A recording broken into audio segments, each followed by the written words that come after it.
Foreign Minister. The European Union made the same move earlier, as did the UK. These are unprecedented actions and add to already sweeping sanctions on Russia's economy. This has also been an emotional time for those with connections to Russia and Ukraine who are watching and worrying from the sidelines. Professor Nadieszda Kizenko has had a long-held attachment for Russia thanks to family history and shared culture. But she says the actions of Vladimir Putin this week have ended any conflicting feelings she might have. Nadieszda Kizenko is a professor of history at the University at Albany. Her father grew up in eastern Ukraine, speaking Russian and English. Her mother was from Belarus.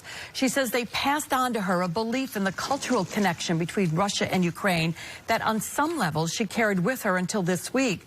In our Zoom conversation, she appeared in a traditional Ukrainian peasant blouse adopted by Ukrainian intellectuals back in the 19th century as a symbol of resistance and identity. She says any reservoir of sympathy for Russia is gone. It's not only that this invasion has alienated the usual suspects, the people who would have been inclined to hate Putin and hate Russia anyway.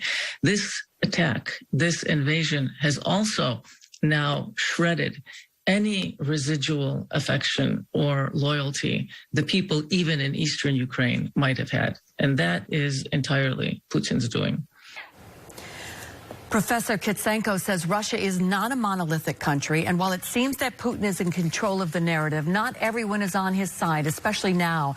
And she says it would be tempting to say that Putin genuinely believes that Ukraine is part of Russia, but she thinks he's actually completely frustrated that Ukraine is pursuing a different path and fears the erosion of his influence.